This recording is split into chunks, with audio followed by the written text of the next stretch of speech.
The Anarchist Handbook, organized by Michael Malice, written by Michael Malice and others, narrated by Michael Malice and others.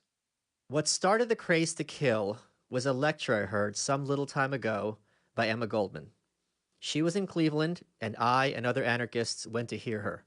She set me on fire. Her doctrine that all rulers should be exterminated was what set me to thinking so that my head nearly split with the pain. Miss Goldman's words went right through me, and when I left the lecture, I had made up my mind that I would have to do something heroic for the cause I loved. Leon Salgaz. Chapter 1. Hoch die Anarchie. When I was in college, I took a bioethics course. Within the first couple of pages of our textbook, there was an illustration charting the spectrum of relationships between morality and the law. One end was marked as legalism, the belief that the law defined what is moral. The other end was labeled antinomianism, which was presented as the view that one's conscience is the arbiter of morality and that laws are of no moral relevance. I can't remember if it was the textbook or the professor, but our class discussion opened with, since no one believes in antinomianism, the answer is somewhere to the other side of the bar. If an ideology had a name, the odds were quite high that someone did, in fact, believe in it. Antinomianism in ethics is anarchism in a socio-political context, the belief that the imposition of authority is illegitimate. In one sense, anarchism is nothing more than a declaration that you do not speak for me. Everything else is just implementation. It is impossible to have a radical philosophy without at first sounding like a lunatic or a moron. One of the reasons for this is that most radical philosophies are lunacy, and the rest for the most part are moronic. To proclaim earnestly that this, the status quo, doesn't just need tweaks or massive changes, but a fundamental reorganization is an enormously high task to argue for. It's akin to discussing a friend and mentioning that he's very tall. One can perhaps push the envelope with an 8-foot tall friend, but to claim someone is, say, 20 feet tall or apple feet tall simply wouldn't make any sense. The listener would have no frame of reference to even approximate what was meant to be said. This is what a society without the state sounds like to most people, for they have taken the legitimacy of government for granted all of their lives. An alternative is incomprehensible. There are many common visceral arguments against anarchism. Anarchism is a bad idea because it would lead to a government.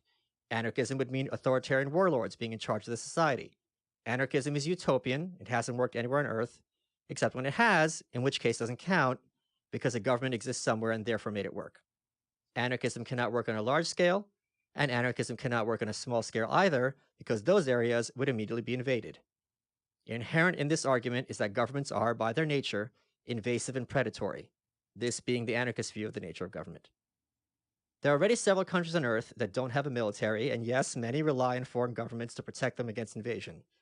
The argument is that these foreign governments are thereby the real government. But outsourcing the delivery of security is no different than outsourcing delivery of food. If the security insurers were the real governments, they would be the ones giving and not taking orders. Yet all this misses the broader point. Anarchism is not a location. Anarchism is a relationship, one in which none of the parties has authority over the other. Every nation is in an anarchist relationship with one another. If a Canadian kills an American in Mexico, there is some agreed upon mechanism to adjudicate the situation without involving a higher authority, because there is no higher authority to invoke. The situation would be the same if one's citizenship were voluntary and as easy to switch as a cell phone provider. Citizenship by geography is landline technology in a post-smartphone world. At base level, all anarchism claims to do is to resolve one major problem in interpersonal relationships: the forceful interjection of the state. Curing cancer would make things a lot better for many people. Yes, there would be costs. Oncologists would be out of work, and cancer researchers would need new subjects to explore. An anarchist world would still have murderers and thieves and evil men and women. It simply wouldn't put them in a position to enforce their evil on everyone else via getting elected and decreeing the law. Curing cancer does not mean or imply curing diabetes, but neither does it mean or imply that curing cancer is utopian or a goal that should not be sought. As Randolph Bourne put it over a century ago, War is the health of the state, but plunder and societal conflict are not far behind when it comes to the government.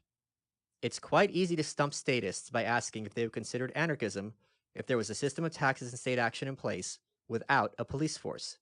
How would it work is beside the point. Whether this would be anarchism is the question.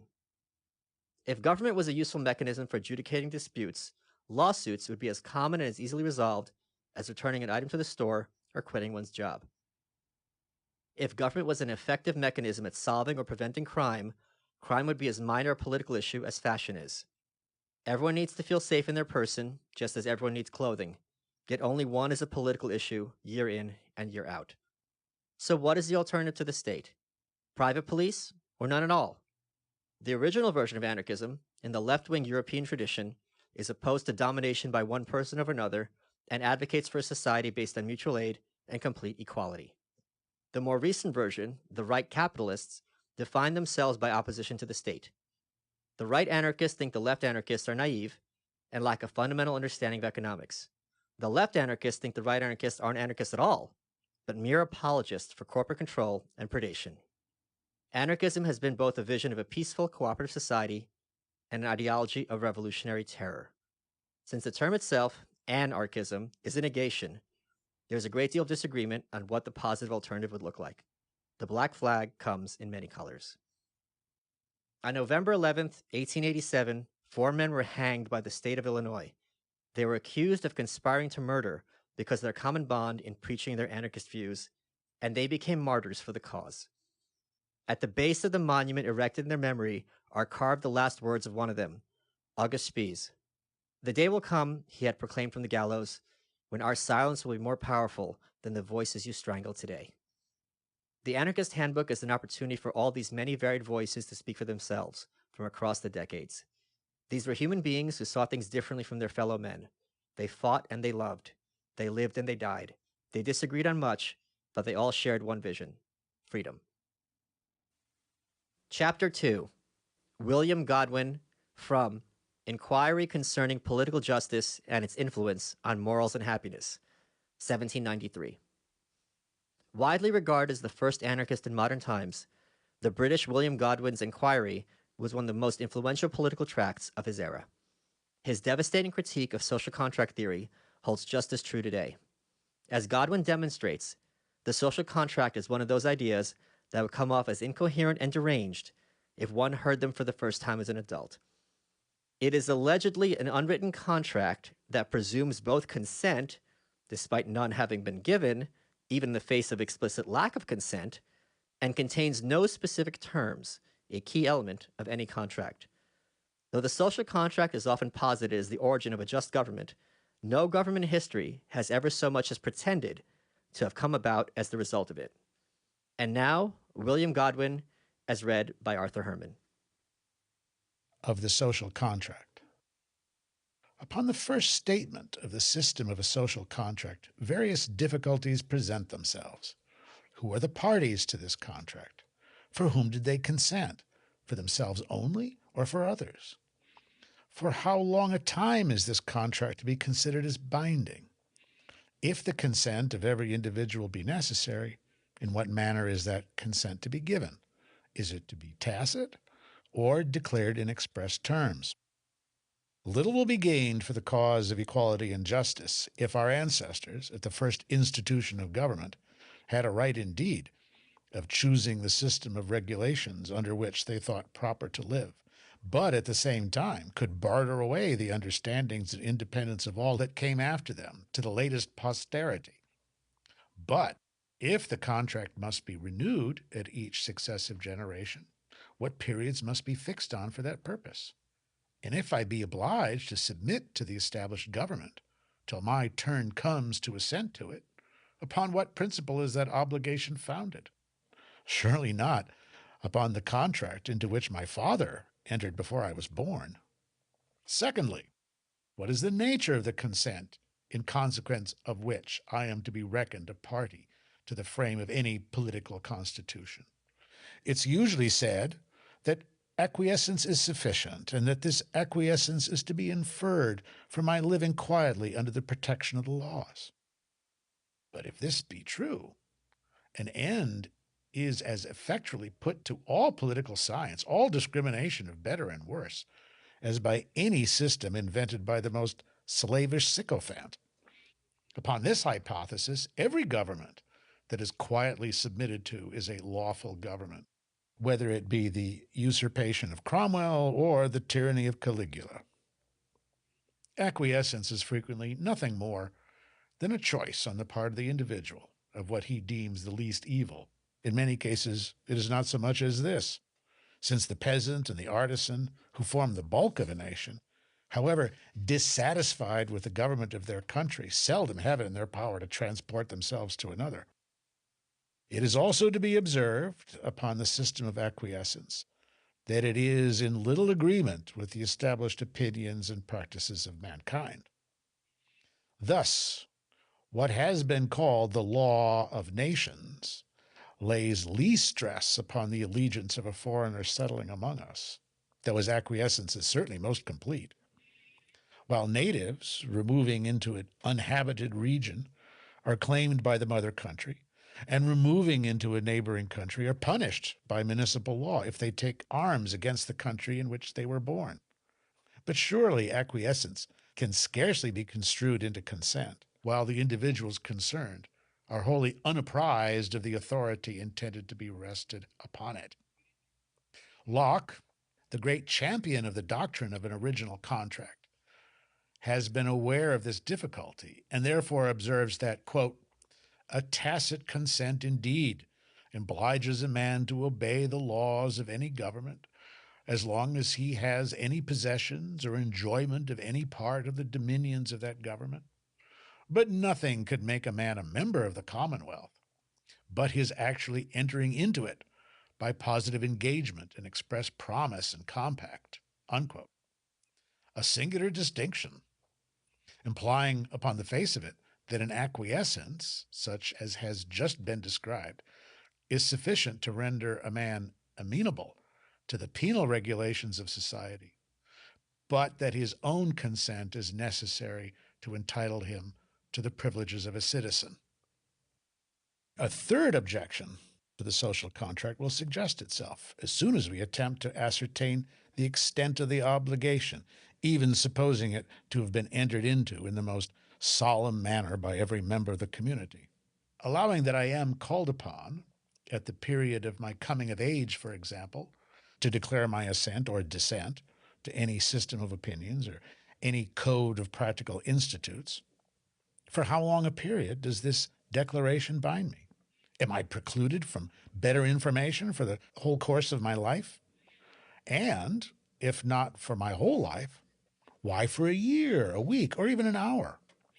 If my deliberate judgment or my real sentiment be of no avail in the case, in what sense can it be affirmed that all lawful government is founded in consent? But the question of time is not the only difficulty. If you demand my assent to any proposition, it is necessary that the proposition should be stated simply and clearly. So numerous are the varieties of human understanding, in all cases where its independence and integrity are sufficiently preserved, that there is little chance of any two men coming to a precise agreement about 10 successive propositions that are in their own nature open to debate. What, then, can be more absurd than to present to me the laws of England in 50 volumes folio and call upon me to give an honest and uninfluenced vote upon their contents? But the social contract, considered as the foundation of civil government, requires of me much more than this. I am not only obliged to consent to all the laws that are actually upon record, but to all the laws that shall hereafter be made. It was under this view of the subject that Rousseau, in tracing the consequences of the social contract, was led to assert that, quote, the great body of the people in whom the sovereign authority resides can neither delegate nor resign it. The essence of that authority, he adds, is the general will, and will cannot be represented. It must either be the same or another. There's no alternative. The deputies of the people cannot be its representatives. They are merely its attorneys. The laws, which the community does not ratify in person, are no laws, are nullities." Unquote. The difficulty here stated has been endeavored to be provided against by some late advocates for liberty in the way of addresses of adhesion, addresses originating in the various districts and departments of a nation, and without which no regulation of constitutional importance is deemed to be valid. But this is a very superficial remedy. The addressers, of course, have seldom any other alternative than that above alluded to of indiscriminate admission or rejection. There is an infinite difference between the first deliberation and the consequent exercise of a negative. The former is a real power. The latter is seldom more than the shadow of a power. Not to add that addresses are a most precarious and equivocal mode of collecting the sense of a nation. They are usually voted in a tumultuous and summary manner. They are carried along by the tide of party, and the signatures annexed to them are obtained by indirect and accidental methods, while multitudes of bystanders, unless upon some extraordinary occasion, are made ignorant of or indifferent to the transaction. Lastly, if government be founded in the consent of the people, it can have no power over any individual by whom that consent is refused. If a tacit consent be not sufficient, still less can I be deemed to have consented to a measure upon which I put an express negative. This immediately follows from the observations of Rousseau.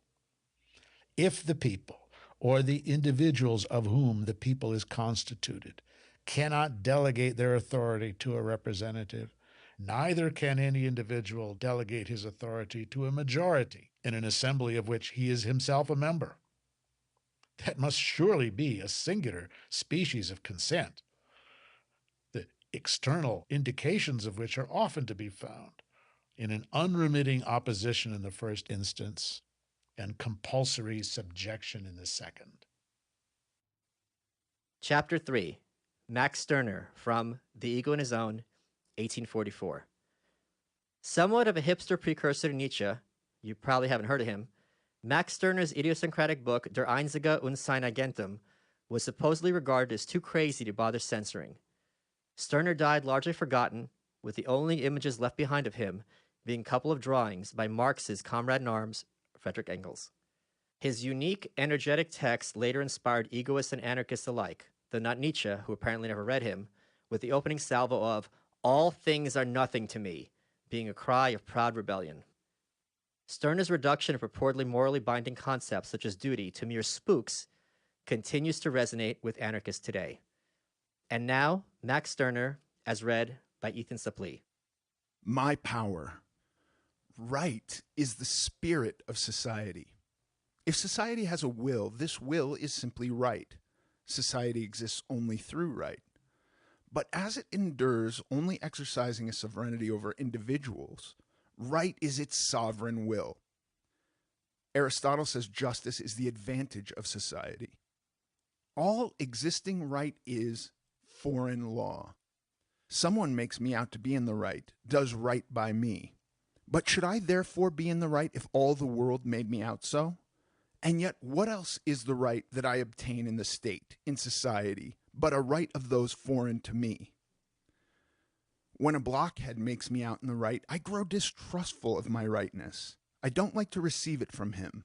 But even when a wise man makes me out in the right, I nevertheless am not in the right on that account. Whether I am in the right is completely independent of the fool's making out and of the wise man's. All the same, we have coveted this right until now. We seek for right and turn to the court for that purpose. To what? To a royal, a papal, a popular court, etc.? Can a sultanic court declare another right than that which the sultan has ordained to be right? Can it make me out in the right if I seek for a right that does not agree with the sultan's law? Can it, for instance, concede to me high treason as a right, since it is assuredly not a right according to the sultan's mind? Can it, as a court of censorship, allow me the free utterance of opinion as a right, since the Sultan will hear nothing of this my right? What am I seeking for in this court, then? I am seeking for sultanic right, not my right. I am seeking for foreign right. As long as this foreign right harmonizes with mine, to be sure, I shall find it in the latter too. The state does not permit pitching into other man to man. It opposes the duel. Even every ordinary appeal to blows, notwithstanding that neither of the fighters calls the police to it, is punished, except when it is not I whacking away at you, but say the head of a family at the child. The family is entitled to this, and in its name the father, I as ego am not. The Voce Citatum presents to us the commonwealth of right. There everything is to be decided by the judge and a court. It ranks the Supreme Court of Censorship as a court where right is declared. What sort of right? The right of the censorship? To recognize the sentences of that court as right, one must regard the censorship as right. But it is thought, nevertheless, that this court offers a protection. Yes, protection against an individual censor's error. It protects only the censorship legislature against false interpretation of his will, at the same time making his statute, by the sacred power of right, all the firmer against writers. Whether I am in the right or not, there is no judge but myself. Others can judge only whether they endorse my right and whether it exists as right for them too. In the meantime, let us take the matter yet another way. I am to reverence sultanic law in the Sultanate, popular law in the republics, canon law in the Catholic communities. To these laws I am to subordinate myself. I am to regard them as sacred. A sense of right and law-abiding mind of such a sort is so firmly planted in people's heads that the most revolutionary persons of our days want to subject us to a new sacred law, the law of society, the law of mankind, the right of all, and the like. The right of all is to go before my right, as a right of all would indeed be my right among the rest, since I, with the rest, am included in all, but that it is at the same time a right of others, or even of all others, does not move me to its upholding. Not as a right of all will I defend it, but as my right, and then every other may see to it how he shall likewise maintain it for himself. The right of all, for example, to eat, is a right of every individual. Let each keep this right unabridged for himself, then all exercise it spontaneously. Let him not take care for all, though. Let him grow zealous for it as a right of all. But the social reformers preach to us a law of society. There the individual becomes society's slave and is in the right only when society makes him out in the right, when he lives according to society's statutes and so is loyal. Whether I am loyal under despotism or in a society a la Whiteling, it is the same absence of right insofar as both cases I have not my right but foreign right. In consideration of right, the question is always asked, what or who gives me this right to it? Answer, God, love, reason, nature, humanity, etc. No, only your might, your power gives you the right. Your reason, therefore, may give it to you.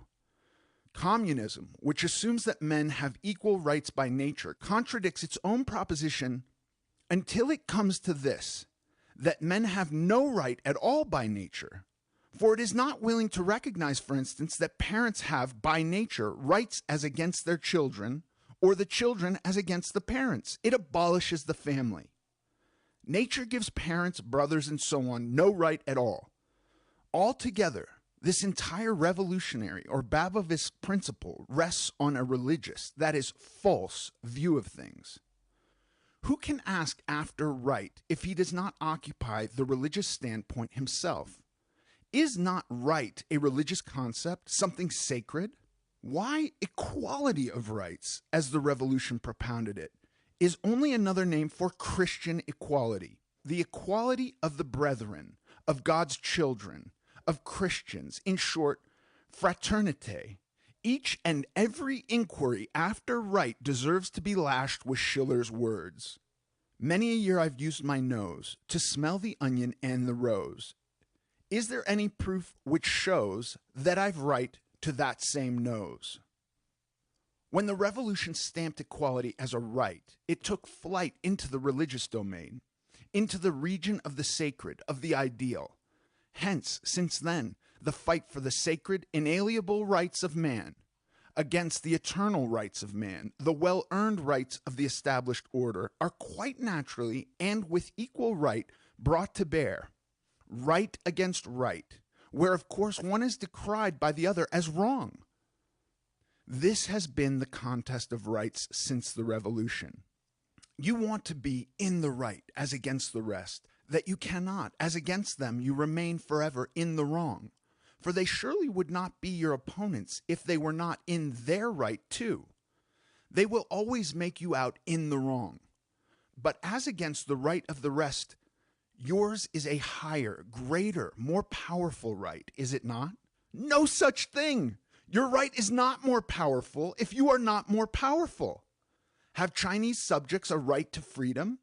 Just bestow it on them, and then look how far you have gone wrong in your attempt. Because they do not know how to use freedom, they have no right to it. In clearer terms, because they have not freedom, they have not the right to it.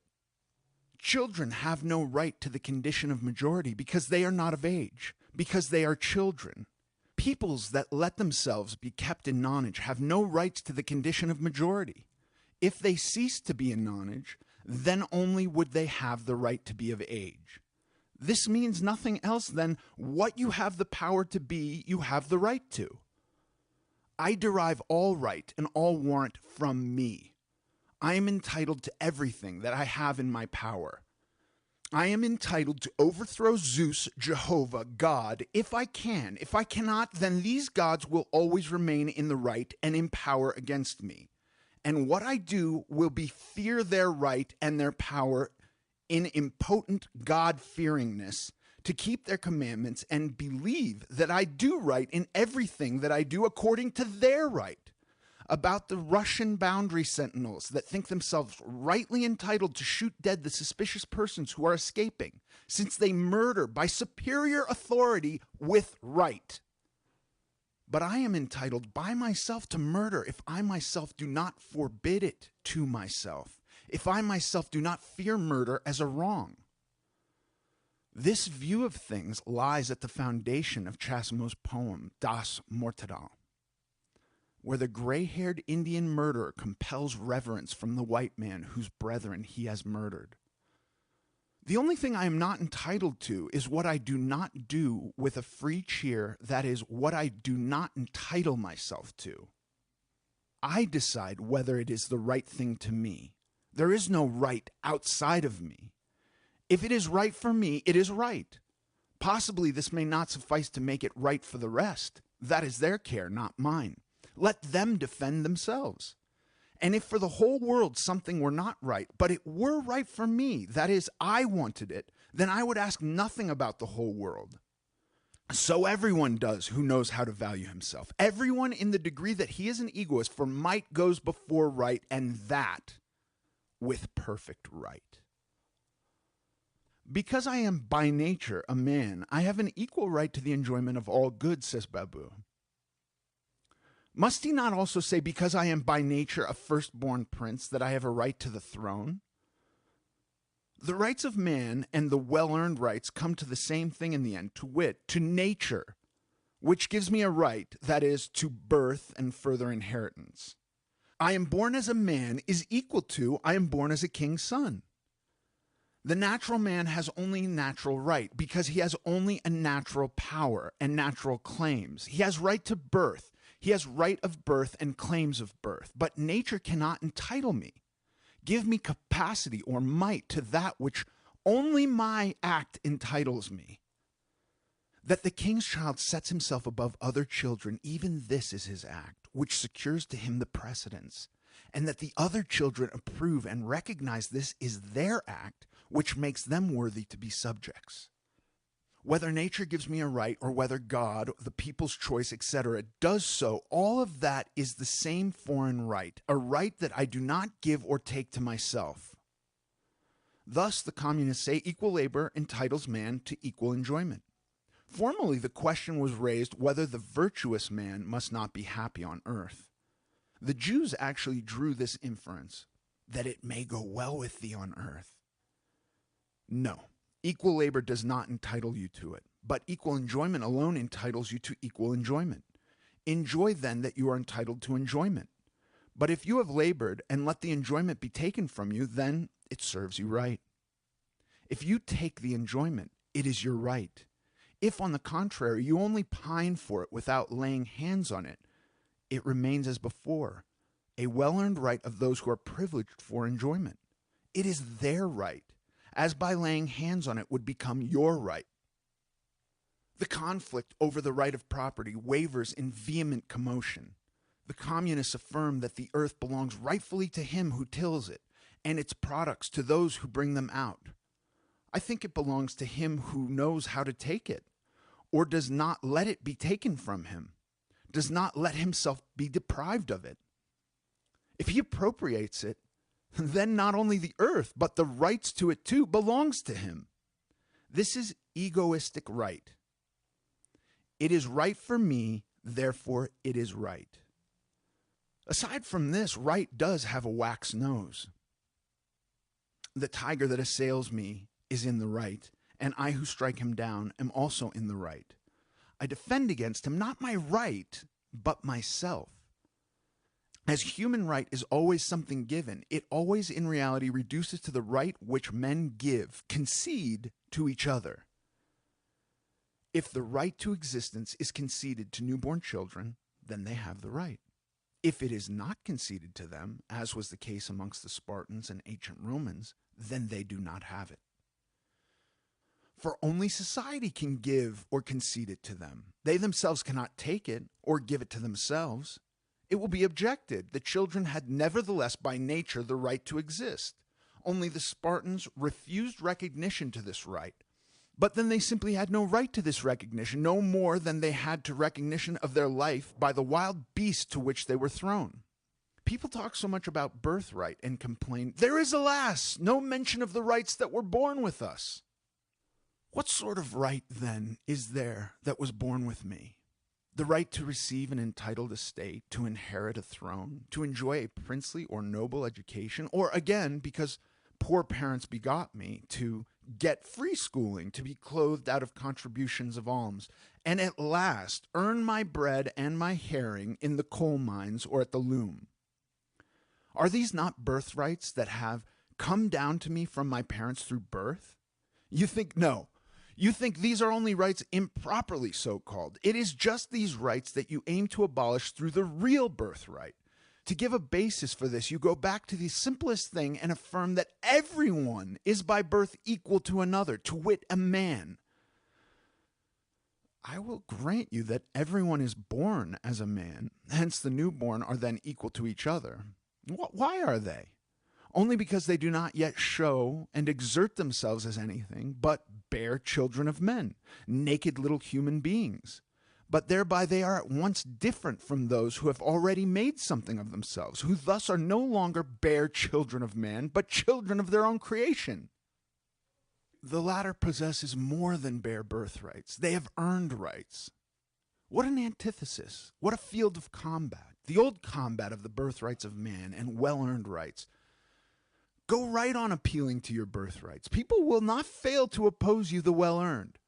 Both stand on the ground of right, for each of these two has a right against the other.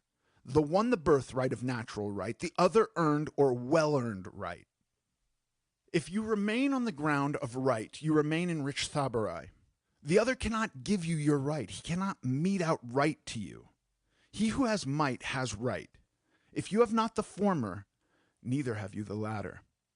Is this wisdom so hard to attain? Just look at the mighty and their doings. We are talking here only of China and Japan, of course. Just try it once, you Chinese and Japanese, to make them out in the wrong, and learn by experience how they throw you into jail. Only do not confuse this with the well-meaning counsels, which in China and Japan are permitted, because they do not hinder the mighty one, but possibly help him on. For him who should want to make them out in the wrong, there would stand open only one way thereto, that of might. If he deprives them of their might, then he has really made them out in the wrong, deprived them of their right. In any other case, he can do nothing but clench his little fist in his pocket or fall victim as an obtrusive fool. In short, if you Chinese or Japanese did not ask after right, and in particular, if you did not ask after the rights that were born with you, then you would not need to ask at all after the well-earned rights either. You start back in fright before others because you think you see beside them the ghost of the right, which, as in Homeric combats, seems to fight as a goddess at their side, helping them. What do? Do you throw the spear? No. You creep around to gain the spook over to yourselves, that it may fight on your side. You woo for the ghost's favor. Another would simply ask this: do I will what my opponent wills? No. Now then there may fight for him 1,000 devils or gods. I go at him all the same. The Commonwealth of Right, as the Vossische Zeitung, among others, stands for it, asked that office holders be removed only by the judge, not by the administration. Vain illusion! If it were settled by law that an office holder who is once seen drunken shall lose his office, then the judges would have to condemn him on the word of the witness. In short, the lawgiver would only have to state precisely all the possible grounds which entail the loss of office, however laughable that might be. That is, he who laughs in his superiors' faces, who does not go to church, even Sunday, who does not take the communion every 4 weeks, who runs in debt, who has disreputable associates, who shows no determination, etc., shall be removed. These things the lawgiver might take it into his head to prescribe for a court of honor. Then the judge would solely have to investigate whether the accused had become guilty of those offenses, and on presentation of the proof, pronounce sentence of removal against him in the name of the law. The judge is lost when he ceases to be mechanical, when he is forsaken by the rules of evidence. Then he no longer has anything but an opinion like everybody else, and if he decides according to this opinion, his action is no longer an official action. As judge, he must decide only according to the law. Commend me, rather, to the old French parliaments, which wanted to examine for themselves what was to be matters of right, and to register it only after their own approval. They at least judged according to right of their own, and were not willing to give themselves up to be machines of the lawgiver, although as judges they must, to be sure, become their own machines. It is said that punishment is the criminal's right, but impunity is just as much his right. If his undertaking succeeds, it serves him right, and if it does not succeed, it likewise serves him right. You make your bed and lie in it. If someone goes foolhardily into dangers and perishes in them, then we are apt to say it serves him right. He would have it so. But if he conquered the dangers, if his might was victorious, then he would be in the right too. If a child plays with a knife and gets cut, it is served right. But if it doesn't get cut, it is served right too. Hence, right befalls the criminal, doubtless, when he suffers what he risked. Why? What did he risk it for? Since he knew the possible consequences. But the punishment that we decree against him is only our right, not his. Our right reacts against his, and he is in the wrong at last because we get the upper hand. But what is right? What is matter of right in society is voiced too in the law. Whatever the law may be, it must be respected by the loyal citizen. Thus the law-abiding mind of Old England is eulogized. To this that Euripidean sentiment, Orestes 4:18, entirely corresponds. We serve the gods, whatever the gods are. Law as such, God as such, thus far we are today. People are at pains to distinguish law from arbitrary orders, from an ordinance. The former comes from a duly entitled authority. But a law over human action, ethical law, state law, etc., is always a declaration of will and so an order. Yes, even if I myself gave myself the law, it would yet be only my order, to which in the next moment I can refuse obedience. One may well declare enough what he will put up with, and so depreciate the opposite of the law, making known that in the contrary case he will treat the transgressor as his enemy. But no one has any business to command my actions, to say what course I shall pursue, and set up a code to govern it. I must put up with it, that he treats me as his enemy, but never that he makes free with me as his creature, and that he makes his reason or even unreason my plumb line. States last only so long as there is a ruling will, and this ruling will is looked upon as a tantamount to the own will. The Lord's will is law. What do your laws amount to if no one obeys them? What your orders if no one lets himself be ordered? The state cannot forbear the claim to determine the individual's will, to speculate and count on this. For the state, it is indispensable that nobody have an own will. If one had, the state would have to exclude, lock up, banish, etc. this one. If all had, they would do away with the state. The state is not thinkable without lordship and servitude, subjection. For the state must will to be the lord of all that it embraces, and this will is called will of state. He who, to hold his own, must count on the absence of will of others is a thing made by these others, as the master is a thing made by the servant. If submissiveness ceased, it would be over with all lordship. The own will of me is the state's destroyer. It is therefore branded by the state as a self-will. Own will and the state are powers in deadly hostility, between which no eternal peace is possible. As long as the state asserts itself, it represents own will, its ever hostile opponent, as unreasonable, evil, and the latter lets itself be talked into believing this. Indeed, it really is such, for no more reason than this, that it still lets itself be talked into such belief. It has not yet come to itself and to the consciousness of its dignity. Hence it is still incomplete, still amenable to fine words. Every state is a despotism, be the despot one or many, or, as one is likely to imagine about a republic, if all be lords, that is, despotize one over another. For this is the case when the law given at any time, the expressed violation of it, it may be a popular assembly, is thenceforth to be law for the individual, to which obedience is due from him or towards which he has the duty of obedience. If one were even to conceive the case that every individual in the people had expressed the same will, and hereby a complete collective will had come into being, the matter would still remain the same. Would I not be bound today and henceforth to my will of yesterday? My will would in this case be frozen, wretched stability. My creature, to which a particular expression of will would have become my commander. But I in my will, I the creator, should be hindered in my flow of my dissolution. Because I was a fool yesterday, I must remain such my life long? So in the state life, I am at best, I might just as well say at worst, a bondman of myself. Because I was a willer yesterday, I am today without will. Yesterday voluntary, today involuntary. How change it? Only by recognizing no duty, not binding myself or letting myself be bound. If I have no duty, then I have no law either. But they will bind me. My will nobody can bind, and my declaration remains free. Why, everything must go topsy-turvy if everyone could do what he would. Well, who says that everyone can do everything? What are you there for? Pray, you do not need to put up with everything. Defend yourself, and no one will do anything to you. He who would break your will has to do it with you, and is your enemy. Deal with him as such. If there stand behind you for your protection some millions more, then you are an imposing power and will have an easy victory.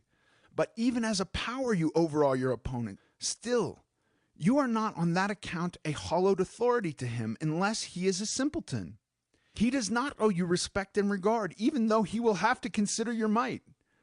We're accustomed to classify states according to the different ways in which the supreme might is distributed. If an individual has it, monarchy. If all have it, democracy, etc. Supreme might, then. Might against whom? Against the individual and his self-will. The state practices violence. The individual must not do so. The state's behavior is violence, and it calls its violence law. That of the individual crime. Crime, then. So the individual's violence is called, and only by crime does he overcome the state's violence when he thinks that the state is not above him, but he is above the state. Now, if I wanted to act ridiculously, I might, as a well-meaning person, admonish you not to make laws which impair my self-development, self-activity, self-creation. I do not give this advice, for if you should follow it, you would be unwise, and I should have been cheated of my entire profit.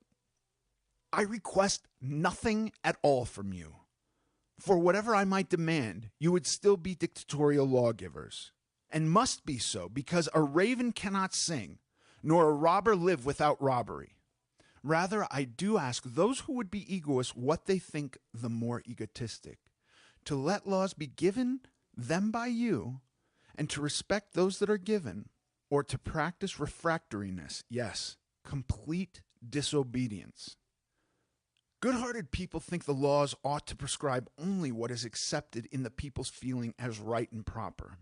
But what concern is it of mine what is accepted in the nation and by the nation? The nation will perhaps be against the blasphemer, therefore a law against blasphemy. Am I not to blaspheme on this account? Is this law to be more than an order to me? I put the question. Solely from the principle that all right and all authority belong to the collectivity of the people do all forms of government arise, for none of them lacks this appeal to the collectivity, and the despot as well as the president or any aristocracy acts and commands in the name of the state. They are in possession of the authority of the state, and it is perfectly indifferent whether, were this possible, the people, as a collectivity, all individuals, exercise this state authority, or whether it is only the representatives of this collectivity, be there many of them, as in aristocracies, or one, as in monarchies. Always the collectivity is above the individual and has a power which is called legitimate, which is law. Over against the sacredness of the state, the individual is only a vessel of dishonor, in which exuberance, malevolence, mania for the ridicule and slander, frivolity, are left as soon as he does not deem that object of veneration, the state, to be worthy of recognition. The spiritual haughtiness of the servants and subjects of the state has fine penalties against unspiritual exuberance. When the government designates as punishable all play of mind against the state, the moderate liberals come and opine that fun, satire, wit, humor, and must have free play anyhow, and genius must enjoy freedom. So not the individual man indeed, but still genius is to be free. Here the state, or in its name the government, says with perfect right, he who is not for me is against me. Fun, wit, etc. In short, the turning of state affairs into a comedy have undermined states from of old. They are not innocent. And further, what boundaries are to be drawn between guilty and innocent wit? At this question, the moderates fall into great perplexity, and everything reduces itself to the prayer of the state, government, would please not be so sensitive, so ticklish, that it would not immediately scent malevolence in harmless things, and would in general be a little bit more tolerant. Exaggerated sensitiveness is certainly a weakness. Its avoidance may be praiseworthy virtue, but in time of war one cannot be sparing, and what may be allowed under peaceable circumstances cease to be permitted as soon as a state of siege is declared. Because the well-meaning liberals feel this plainly, they hasten to declare that considering the devotion of the people, there is assuredly no danger to be feared, but the government will be wiser and not let itself be talked into believing anything of that sort. It knows too well how people stuff one with fine words, and will not let itself be satisfied with the Barmecide dish. But they are bound to have their playground, for they are children, and cannot be so staid as old folks. Boys will be boys. Only for this playground, only for a few hours of jolly running about, they bargain. They ask only that the state should not, like a splenetic papa, be too cross. It should permit some possessions of the ashes and plays of fools, as the church allowed in the Middle Ages. But the times when it could grant this without danger are past. Children that now once come into the open and live through an hour without the rod of discipline are no longer willing to go into the cell. For the open is now no longer supplement to the cell, no longer refreshing recreation, but its opposite, and ought. In short, the state must either no longer put up with anything or put up with everything and perish. It must be either sensitive through and through or, like a dead man, insensitive. Tolerance is done with. If the state but gives a finger, they take the whole hand at once. There can be no more jesting, and all jest, such as fun, wit, humor, becomes bitter earnest. The clamor of the liberals for freedom of press runs counter to their own principle, their proper will. They will what they do not will. They wish they would like. Hence it is too that they will fall away so easily once so-called freedom of the press appears, then that they would like censorship, quite naturally. The state is sacred even to them, likewise morals. They behave towards it only as ill-bred brats, as tricky children who seek to utilize the weakness of their parents. Papa State is to permit them to say many things that do not please him, but Papa has the right, by a stern look, to blue pencil their impertinent gabble. If they recognize in him their Papa, they must, in his presence, put up with the censorship of speech, like every child. If you let yourself be made out in the right by another, you must no less let yourself be made out in the wrong by him. If justification of reward come to you from him, expect also his arraignment and punishment. Alongside right goes wrong, alongside legality, crime. What are you? You are a criminal. The criminal is in the utmost degree the state's own crime, says Bettina. One may let this sentiment pass, even if Bettina herself does not understand it exactly so, for in the state the unbridled I, as in I belong to myself alone, cannot come to my fulfillment and realization. Every ego is from birth a criminal, to begin with against the people, the state. Hence it is that it does really keep watch over all. It sees in each one an egoist, and it is afraid of the egoist. It presumes the worst about each one and takes care, police care, that no harm happens to the state. Nequid respublica detrimenti capiat. The unbridled ego, and this we originally are, and in our secret inward parts we remain so always, is the never-ceasing criminal in the state. The man whom his boldness, his will, his inconsiderateness, and fearlessness lead, is surrounded with spies by the state, by the people. I say by the people. The people. Think it sometimes wonderful, you good-hearted folks, what you have in the people. The people is full of police sentiments through and through. Only he who renounces his ego, who practices self-reunification, is acceptable to the people.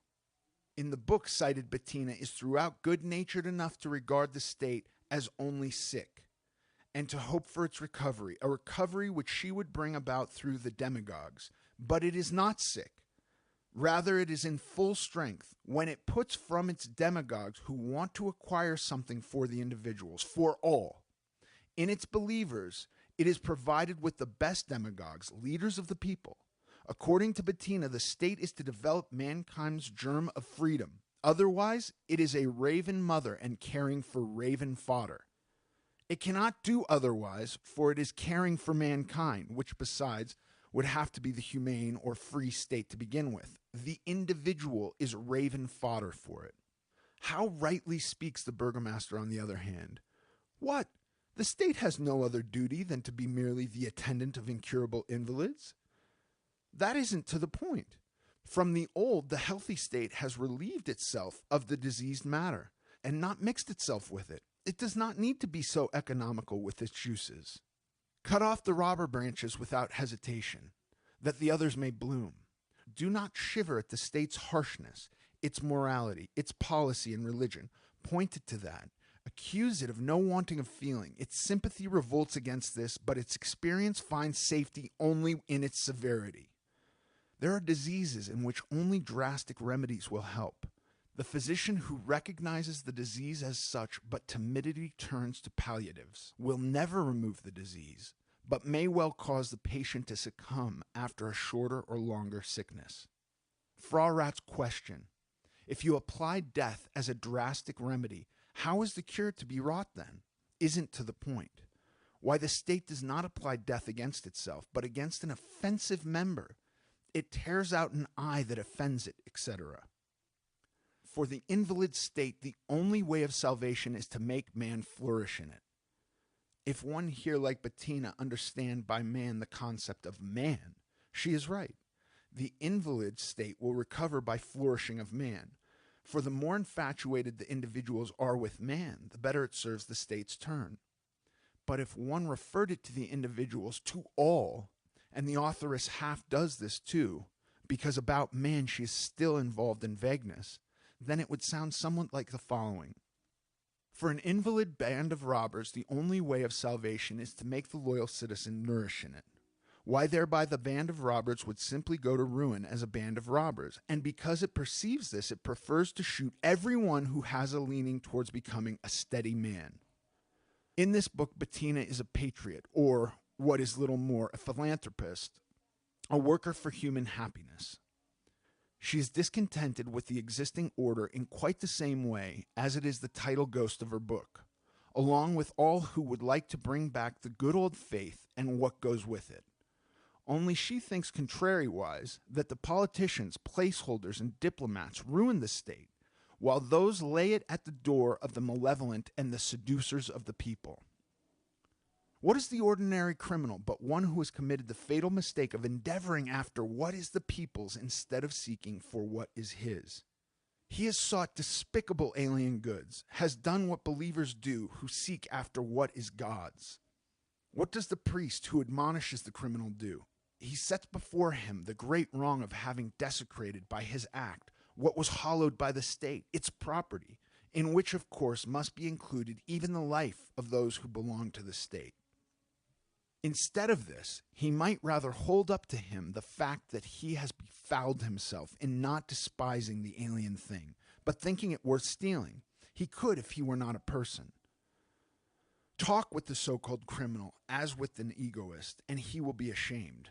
Not that he has transgressed against your laws and goods, but that he has considered your laws worth evading, your goods worth desiring.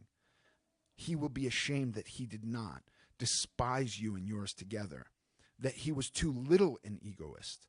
But you cannot talk egotistically with him, for you are not so great as a criminal. You commit no crime. You do not know that an ego who is his own cannot desist from being a criminal. That crime is his life. And yet you should know it, since you believe that we are all miserable sinners. But you think surreptitiously to get beyond sin. You do not comprehend, for you are devil-fearing. That guilt is the value of man. Oh, if you were guilty, but now you are righteous. Well, just put everything nicely to rights for your master. When the Christian consciousness or the Christian man draws up a criminal code, what can the concept of crime be but simply heartlessness? Each serving and wounding of a heart relation, each heartless behavior towards a sacred being is crime.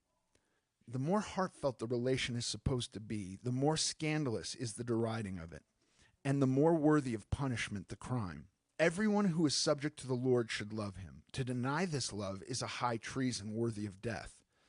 Adultery is a heartlessness worthy of punishment. One has no heart, no enthusiasm, no pathetic feeling for the sacredness of marriage.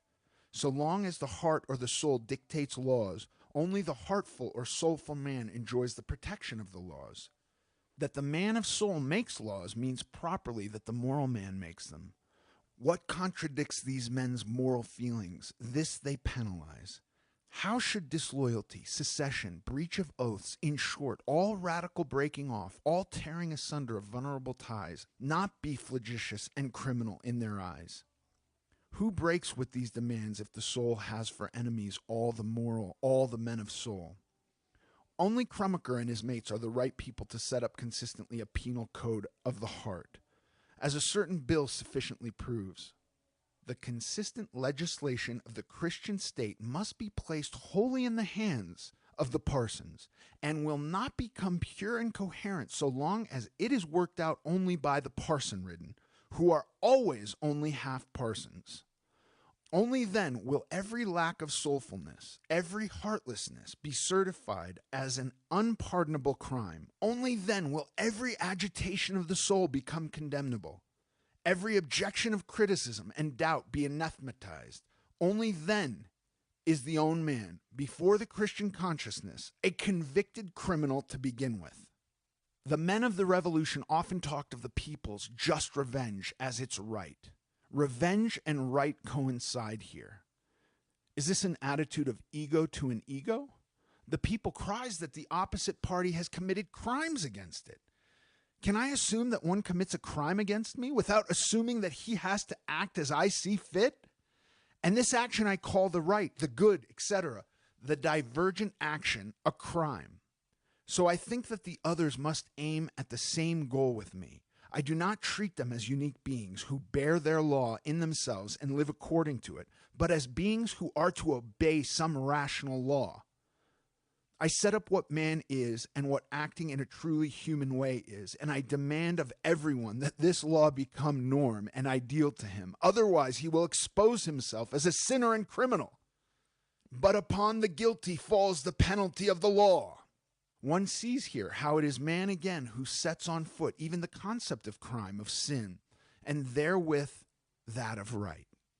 A man in whom I do not recognize man is sinner, a guilty one. Only against a sacred thing are there criminals. You against me can never be a criminal, but only an opponent. But not to hate him who injures a sacred thing is in itself a crime, as St. Just cries out against Danton. Are you not a criminal and responsible for not having hated the enemies of the fatherland? If, as in the revolution, what man is apprehended as a good citizen, then from this concept man we have the well-known political offenses and crimes. In all this, the individual man is regarded as refuse, and on the other hand, the general man, is honored. Now, according to how this ghost is named, as a Christian, Jew, Muslim, good citizen, loyal subject, freeman, patriot, etc., just so do those who would like to carry through a divergent concept of man, as well as those who want to put themselves through, fall before victorious man. And with what unction the butchery goes on here in the name of the law, of the sovereign people, of God, etc. Now, if the persecuted trickily conceal and protect themselves from the stern personical judges, people stigmatize them as Saint Just does those whom he accuses in that speech against Danton. One is to be a fool and deliver himself up to their Moloch. Crimes spring from fixed ideas. The sacredness of marriage is a fixed idea. From the sacredness, it follows that infidelity is a crime, and therefore a certain marriage law imposes upon it a shorter or longer penalty. But by those who proclaim freedom as sacred, this penalty must be regarded as a crime against freedom. And only in this sense has public opinion in fact branded the marriage law. Society would have everyone come to his right indeed, but yet only to that which is sanctioned by society. To the society right, not really to his right. But I give or take to myself the right out of my own plenitude of power. And against every superior power, I am the most impenitent criminal. Owner and creator of my right, I recognize no other source of right than me, neither God nor the state, nor nature, nor even man himself, with his eternal rights of man, neither divine nor human right. Right in and of itself, without relation to me, therefore, absolute right, separated from me, therefore, a thing that exists in and for itself, an absolute, an eternal right, like an eternal truth. According to the liberal way of thinking, right is to be obligatory for me because it is thus established by human reason, against which my reason is unreason. Formerly, people inveighed in the name of divine reason against weak human reason. Now, in the name of strong human reason against egotistic reason, which is rejected as unreason. And yet none is real, but this is very unreason. Neither divine nor human reason, but only your and my reason existing at any given time is real, as and because you and I are real. The thought of right is originally my thought, or it has its origin in me. But when it has sprung from me, when the word is out, then it has become fleshed. It is a fixed idea. Now I no longer get rid of the thought. However I turn, it stands before me. Thus men have not become masters again of the thought right, which they themselves created. Their creature is running away with them. This is absolute right, that which is absolved or unfastened from me. We, revering it as absolute, cannot devour it again, and it takes from us the creative power. The creature is more than the creature. It is in and for itself. Once you no longer let right run around free, once you draw it back into its origin, into you, it is your right. And that is right which suits you. Right has had to suffer an attack within itself. From the standpoint of right, war being declared on the part of liberalism against privilege. Privileged and endowed with equal rights. On these two concepts turns a stubborn fight. Excluded or omitted would mean the same. But where should there be a power? Be it an imaginary one like God, law, or a real one like I, you, of which it should not be true that before it all are endowed with equal rights. That is, no respect of persons holds. Everyone is equally dear to God if he adores him, equally agreeable to the law, if only he is a law-abiding person. Whether the lover of God and the law is humpbacked and lame, whether poor or rich, and the like, that amounts to nothing for God and the law. Just so, when you are at the point of drowning, you like a Negro as a rescuer as well as the most excellent Caucasian. Yes, in this situation you esteem a dog not less than a man. But to whom will not everyone be also, contrariwise, a preferred or disregarded person? God punishes the wicked with his wrath. The law chastises the lawless. You let one visit you in every moment and show the other the door. The equality of right is a phantom, just because right is nothing more and nothing less than admission, a matter of grace, which, be it said, one may also acquire by his desert, for desert and grace are not contradictory, since even grace wishes to be deserved, and our gracious smile falls only to him who knows how to force it from us. So people dream of all citizens of the state having to stand side by side with equal rights. As citizens of the state, they are certainly all equal for the state, but it will divide them and advance them or put them in the rear according to its special ends, if on no other account, and still more must it distinguish them from one another as good and bad citizens. Bruno Bauer disposes of the Jew question from the standpoint that privilege is not justified, because Jew and Christian have each some point of advantage over the other, and in having this point of advantage are exclusive. Therefore, before the critic's gaze, they crumble into nothingness. With them, the state lies under the like blame, since it justifies their having advantages and stamps it as a privilege or pejorative, but thereby derogates from its calling to become a free state. But now, everyone has something of advantage over another, to wit himself or his individuality. In this, everybody remains exclusive. And again, before a third party, everyone makes his peculiarity count for as much as possible, and if he wants to win him at all, tries to make it appear attractive before him. Now, is the third party to be insensible to the difference of the one from the other? Do they ask that of the free state or of humanity? Then these would have to be absolutely without self-interest and incapable of taking an interest in anyone whatever. Neither God, who divides his own from the wicked, nor the state, which knows how to separate good citizens from bad, was thought of as so indifferent. But they are looking for this very third party that bestows no more privilege.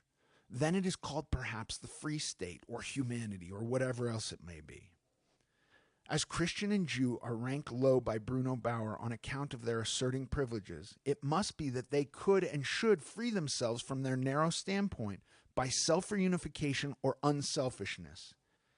If they threw off their egoism, their mutual wrong would cease, and with it Christian and Jewish religiousness in general. It would be necessary only that neither of them should any longer want to be anything peculiar.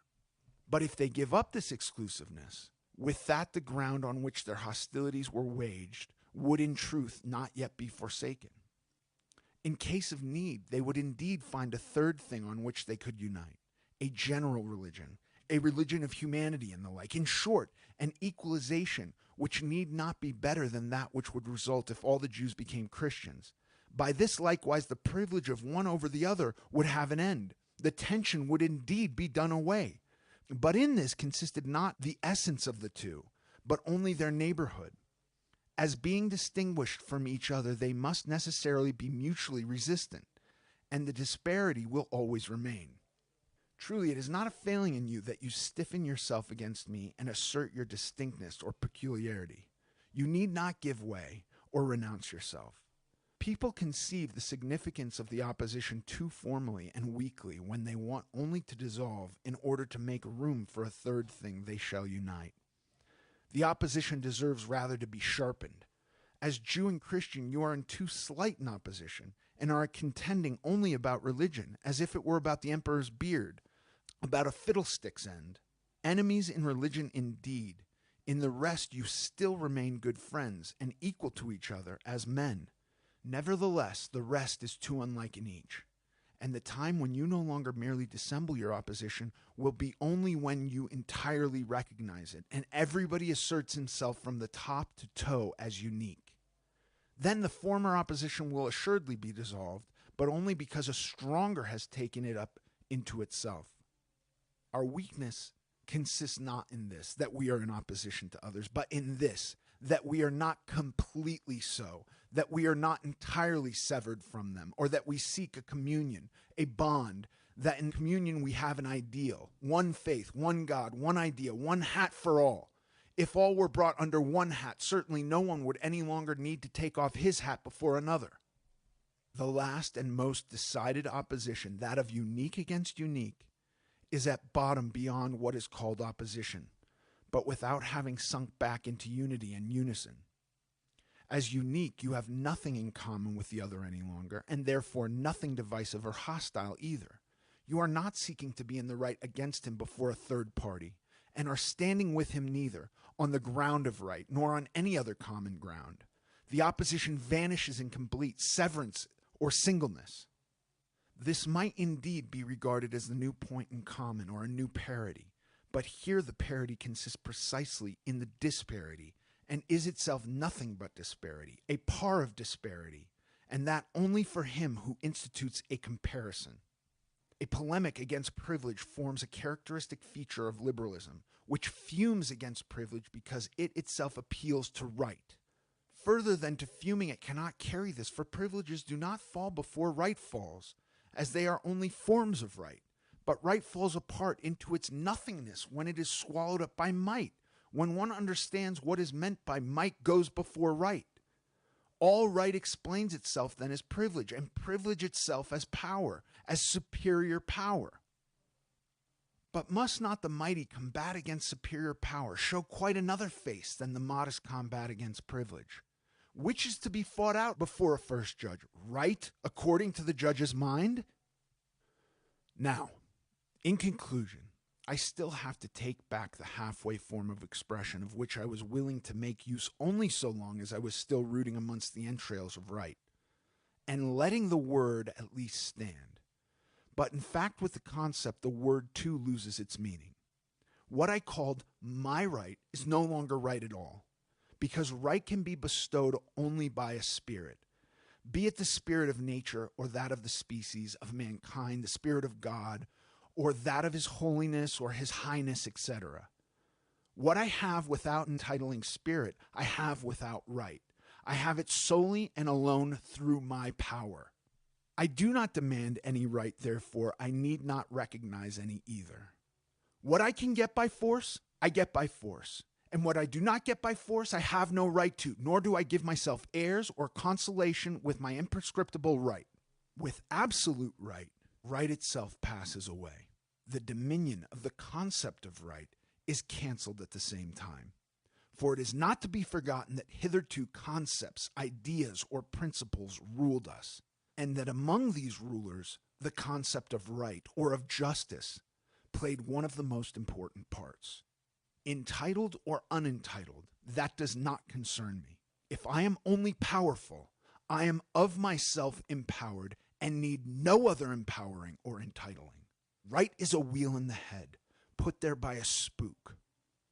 Power, that I am myself, I am the powerful one and the owner of power. Right is above me, is absolute, and exists in one higher, as whose grace it flows to me. Right is a gift of grace from the judge. Power and might exist only in me, the powerful and mighty. Chapter 4, Pierre Joseph Proudhon, from The Confessions of a Revolutionist, 1850.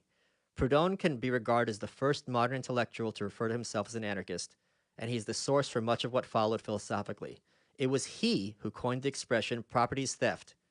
Proudhon's brand of anarchism he chose to call mutualism, which was regarded as a composite of sorts between anarchism and socialism. He would argue for a revolution that resulted in a social society where everyone worked voluntarily to the benefit of all. And now, Pierre Joseph Proudhon, as read by Tim Poole. The nature and destination of government. The scriptures declare that there must be divisions, i.e. parties, among men. And the priest exclaims, terrible necessity, arising from the original sin. But a little reflection has shown us the origin and signification of parties. We have now to learn their object and final destiny. All men are born free and equal. Society is therefore by nature self-governing, i.e. ungovernable. And he who lays his hand on me to govern me is a usurper and tyrant, my declared enemy. But this idea of equality did not appear in the earliest phases of society.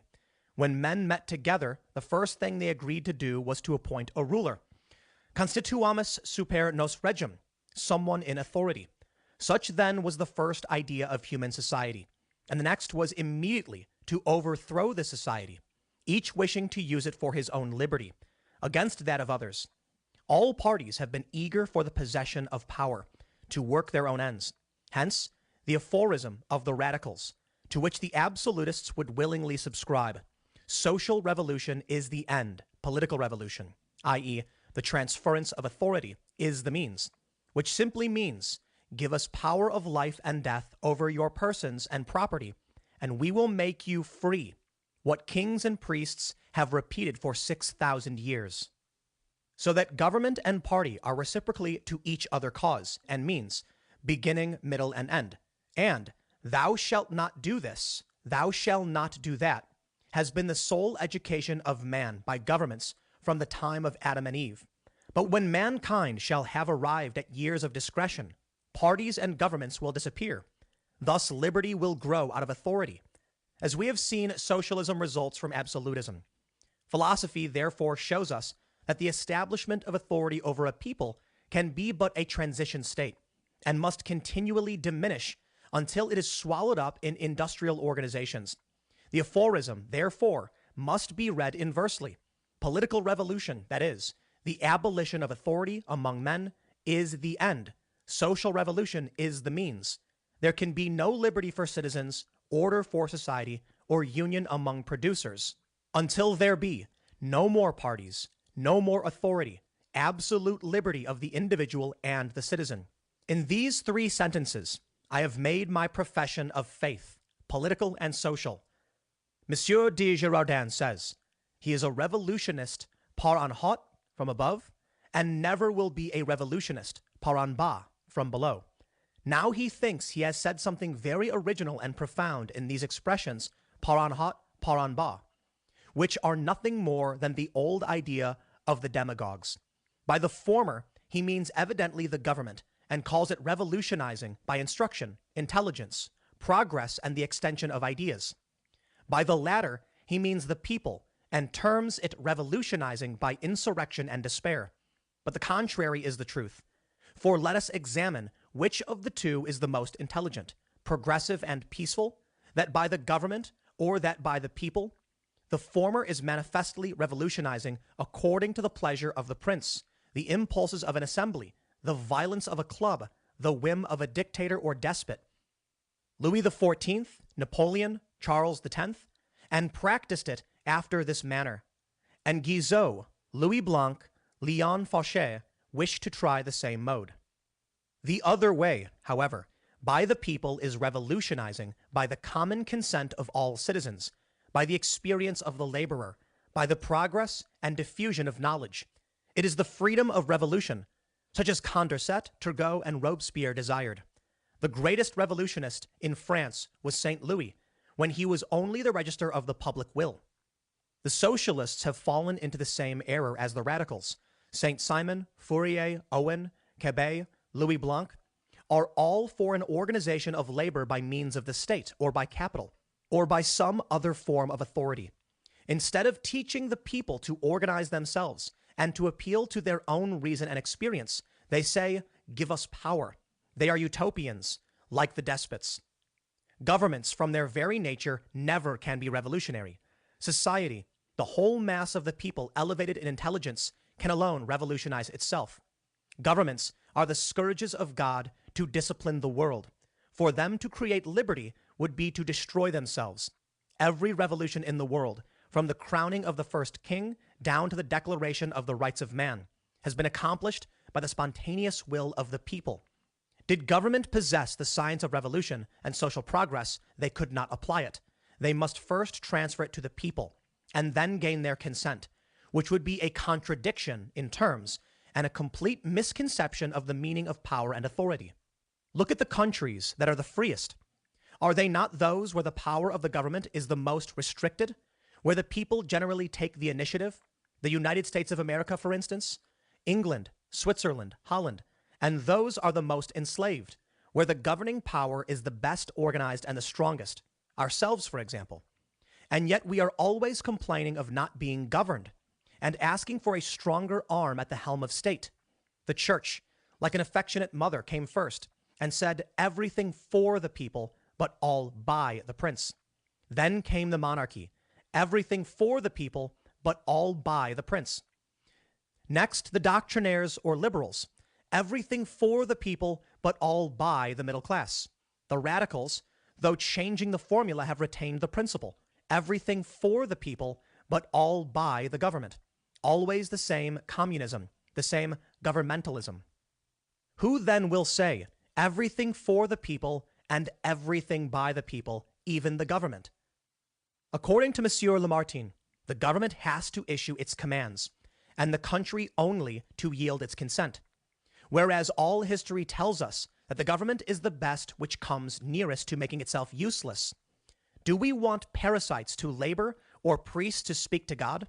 Neither do we want representatives to govern us.